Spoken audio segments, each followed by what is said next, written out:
Capítulo 42. Desenvolvimento e serviço. A vida cristã é mais importante do que muitos creem. Não consiste somente em delicadeza, paciência, doçura e bondade. São essenciais estas graças, mas há também necessidade de coragem, força, energia e perseverança. O caminho que Cristo nos traça é um caminho estreito e exige abnegação. Para entrar nesse caminho e passar pelas dificuldades e desânimos, requerem-se homens fortes. Precisam-se de homens de fibra, homens que não estejam à espera de ver seu caminho aplanado e removido todos os obstáculos, homens que alentem com zelo novo os desfalecidos esforços dos trabalhadores desanimados e cujo coração esteja inflamado de amor cristão e cujas mãos sejam fortes para a obra do Senhor. Alguns dos que se entregam ao serviço missionário são fracos, sem energia, sem entusiasmo e facilmente desanimáveis. Falta-lhes a iniciativa. Não têm aqueles positivos traços de caráter que dão a força para fazer alguma coisa, o espírito e energia que iluminam o entusiasmo. Aqueles que desejam sucesso devem ser corajosos e otimistas. Devem cultivar não só as virtudes passivas, mas as ativas. Respondendo com doçura, para afastar a ira, devem possuir a coragem de um herói para resistir ao mal. Com a caridade que tudo suporta, carecem de força de caráter para que sua influência exerça um poder positivo. Algumas pessoas não têm firmeza de caráter. Seus planos e objetivos não têm uma forma definida, nem consistência. São de muito pouca utilidade prática no mundo. Esta fraqueza, indecisão e ineficácia deve ser vencida. Há no verdadeiro caráter cristão uma indomabilidade que não pode ser adaptada nem submetida por circunstâncias adversas. Devemos ter fibra moral, uma integridade que não ceda à lisonja, nem à corrupção, nem às ameaças. Deus deseja que aproveitemos todas as oportunidades de assegurar uma preparação para a sua obra. Espera que lhe submetamos todas as nossas energias e conservemos o coração atento à sua santidade e responsabilidades terríveis. Muitos dos que são classificados para fazer um trabalho excelente obtêm pouco porque pouco o empreendem. Muitos atravessam a vida como se não tivessem nenhum grande objetivo, nenhum ideal a atingir. Uma das razões por que tal sucede é avaliarem-se abaixo de seu valor real. Cristo pagou um infinito preço por nós e deseja que nos mantenhamos à altura do preço que custamos. Não vos contenteis em atingir um ideal abaixo. Não somos o que poderíamos ser e o que Deus quer que sejamos. Deus concedeu-nos faculdades de raciocínio, não para que fiquem inativas ou sejam pervertidas por ocupações terrenas e sórdidas, mas para que sejam desenvolvidas ao máximo, refinadas, santificadas, enobrecidas e empregadas no avanço dos interesses de seu reino. Ninguém deve consentir em ser uma simples máquina acionada pelo espírito de outro homem. Deus nos concedeu poder para pensar e agir, e é agindo com cuidado, pedindo-lhe sabedoria, que podemos tornar-nos aptos a desempenhar posições de responsabilidade. Mantende-vos na personalidade que recebestes de Deus. Não sejais a sombra de outra pessoa. Esperai que o Senhor opere em vós, convosco e por vós. Nunca penseis que já aprendestes o suficiente e que podeis afrouxar agora vossos esforços. O espírito cultivado é a medida do homem. Vossa educação deve continuar através da vida inteira. Deveis aprender todos os dias e pôr em prática os conhecimentos adquiridos. Lembrai-vos que em qualquer posição em que servirdes, estáis revelando motivos, desenvolvendo caráter. Seja qual for vosso trabalho, fazei-o com exatidão, com diligência. Vencei a inclinação de procurar uma ocupação fácil. O mesmo espírito e princípios que animam o trabalho de cada dia irão se manifestar através de toda a vida. Os que desejam apenas uma quantidade determinada de trabalho e um salário fixo e que procuram encontrar um emprego exatamente adaptado às suas aptidões, sem a necessidade de se preocupar em adquirir novos conhecimentos e em aperfeiçoar-se, não são os que Deus chama a trabalhar em sua causa. Os que procuram dar o menos possível de suas forças físicas, espirituais e morais não são os trabalhadores sobre quem derramará abundantes bênçãos. Seu exemplo é contagioso. O interesse próprio é seu móvel supremo. Os que necessitam ser vigiados e trabalham apenas quando cada dever lhe é especificado não pertencem ao número dos que serão chamados bons e fiéis. Precisam-se obreiros que manifestem energia, integridade, diligência e que estejam prontos a colaborar no que seja necessário que façam. Muitos tornam-se inúteis, fugindo a responsabilidades com receio de insucesso. Deixam assim de adquirir a educação que provém das lições da experiência e que a leitura, o estudo e quaisquer outras vantagens ganhas não lhes podem dar. O homem pode moldar as circunstâncias, mas não deve permitir que as circunstâncias o moldem.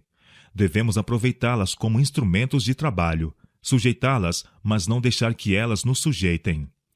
Os homens de energia são aqueles que sofrem oposição, escárnio e obstáculos. Pondo suas energias em ação, os obstáculos que encontram constituem para eles positivas bênçãos. Ganham confiança em si mesmos.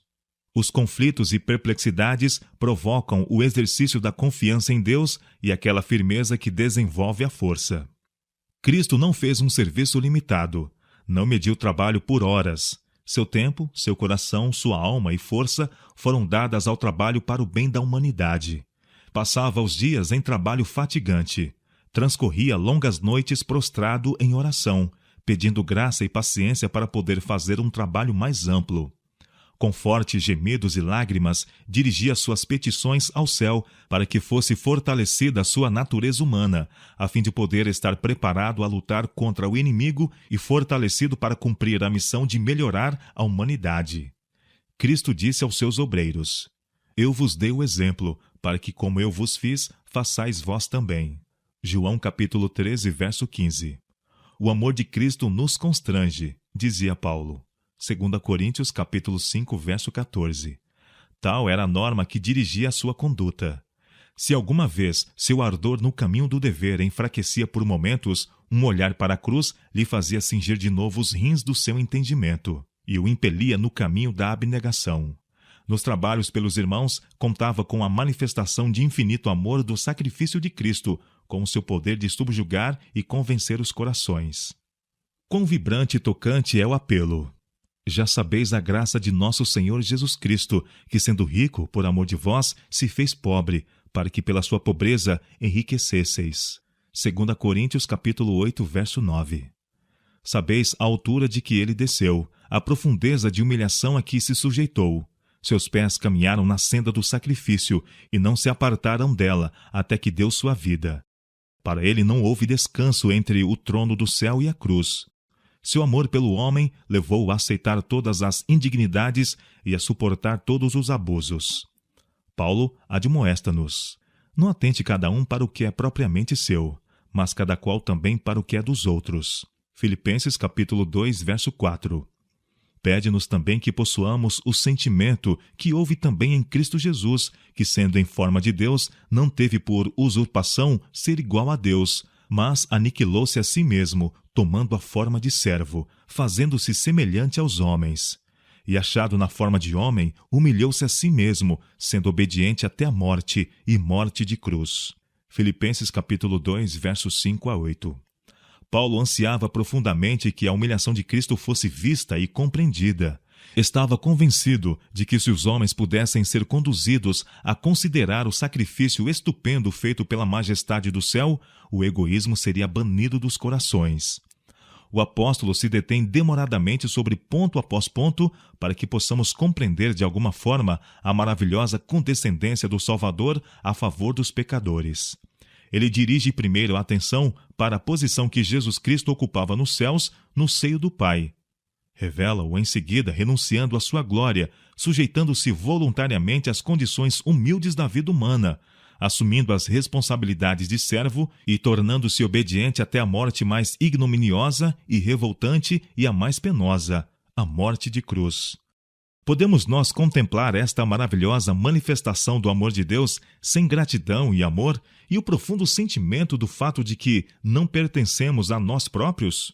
Tal mestre não deveria ser servido por motivos interesseiros e egoístas. Sabei, diz Pedro, que não foi com coisas corruptíveis como prata ou ouro que fostes resgatados. 1 Pedro capítulo 1, verso 18. Oh, se isso bastasse para conseguir a salvação do homem, quão facilmente podia ter sido realizado por aquele que disse: Minha é a prata e meu é o ouro. Ageu capítulo 2, verso 8. Mas o pecador não podia ser resgatado senão pelo sangue precioso do Filho de Deus. Aqueles que, deixando de apreciar este sacrifício maravilhoso, se eximem do serviço de Cristo, perecerão no seu egoísmo. Na vida de Cristo, tudo era subordinado à sua obra, a obra de redenção que ele veio cumprir. A mesma consagração, renúncia e sacrifício, a mesma submissão às prescrições da palavra de Deus devem ser manifestadas em seus discípulos. Todo o que aceita a Cristo como seu Salvador pessoal ansiará pelo privilégio de servir a Deus. Contemplando o que o céu fez por ele, seu coração enche-se de amor sem limites e de rendida gratidão. Está ansioso por manifestar seu reconhecimento, consagrando suas faculdades ao serviço de Deus. Suspira por mostrar amor a Cristo e aos seus remidos. Ambiciona trabalhos, dificuldades, sacrifícios. O verdadeiro obreiro na causa de Deus fará o melhor, pois que assim fazendo pode glorificar seu mestre. Procederá retamente a fim de respeitar as reivindicações de Deus. Esforçar-se-á por melhorar todas as suas faculdades. Cumprirá cada dever com os olhos em Deus. Seu único desejo será que Cristo possa receber homenagem e perfeito serviço. Há um quadro representando um boi parado entre um arado e um altar, com a seguinte inscrição: pronto para um ou para outro. Pronto para o trabalho do campo ou para ser oferecido sobre o altar do sacrifício. Tal é a posição do verdadeiro Filho de Deus, pronto para ir aonde o dever o chama, negar-se a si mesmo, sacrificar-se pela causa do Redentor.